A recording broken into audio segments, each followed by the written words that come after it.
5 वर्षीय कार्यकालमा भीम पराजुलीले गर्नुभएको कामप्रति कतिको खुसी हुनुहुन्छ?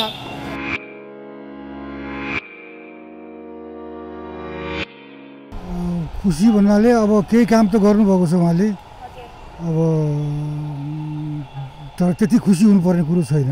अब सन्तोष भन्ने कुरा त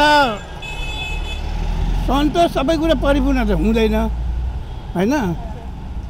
अब त्यही हो, केही हुन्छ केही हुँदैन, त्यस्तै हो।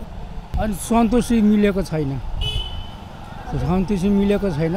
त्यसले काम केही नगर जति हुनुपर्ने यति काम भएको छैन। यी भएका बाटाघाटा पनि यी सब एडिबीले बनाएको हो। उहाँले त यो बाटो बाटो बाहेक अरू केही पनि बनाएको चाहिँ देखिएको छैन अहिलेसम्म। त्यस्तो नगरपालिकाको केही भीम पराजुलीबाट केही पनि आशा गर्न सकेको छैन। उहाँले पनि धेरै राम्रो गर्नुभयो, तर अर्कोले जसले पनि आयो भने उहाँहरू पनि गर्नुहुन्छ अपेक्षा राखेको छु हामी। भीम पराजुलीले गरेको पनि धेरै खुसी छौँ, धेरै विकास भएको छ विराटनगरमा होइन। उहाँप्रति पनि मेरो त्यस्तो गुनासो चाहिँ केही पनि छैन होइन। अब रोडै मात्र बनाएर बाटो मात्र बनाएर पनि त्यसको विकास भएको अथवा नगरको विकास भएको भन्ने कुरा छैन।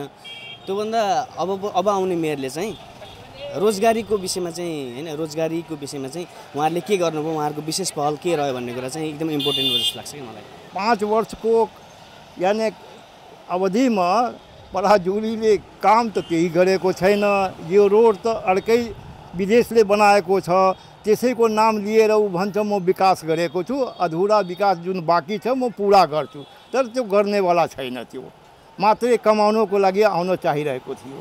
बुझ्नुभयो? यही हो जनताको, पुरै जनताको गुनासो यही छ। ठिकै छ, उहाँले काम चाहिँ राम्रै उदाहरणीय काम उहाँले गर्नुभएको छ, हामी सन्तुष्ट छौँ होइन। र अब आउने मेयर जोसुकै बने तापनि उहाँले यो कामलाई चाहिँ अगाडि बढाउनुहोस् भन्ने हाम्रो चाहना हो होइन। उहाँले गर्नुभएको काम अब जहाँसम्म चाहिँ उहाँले गर्नुको राम्रो थियो।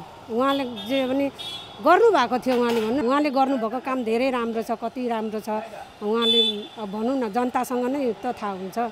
अब यस्तै काम गर्ने राम्रो मान्छे भएदेखि अरू के चाहिन्छ? भीम पराजुलीले गर्नुभएको कामप्रति तपाईँ कतिको खुसी हुनुहुन्छ?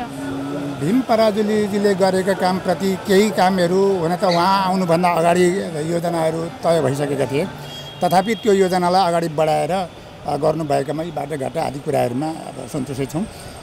अन्य व्यवस्थाहरू भनेको ढल निकासका आदि व्यवस्थाहरू भए यी चाहिँ अब अलिक कम भएको छन्। यसमा त्यति चित्त बुझाउने ठाउँ छैन।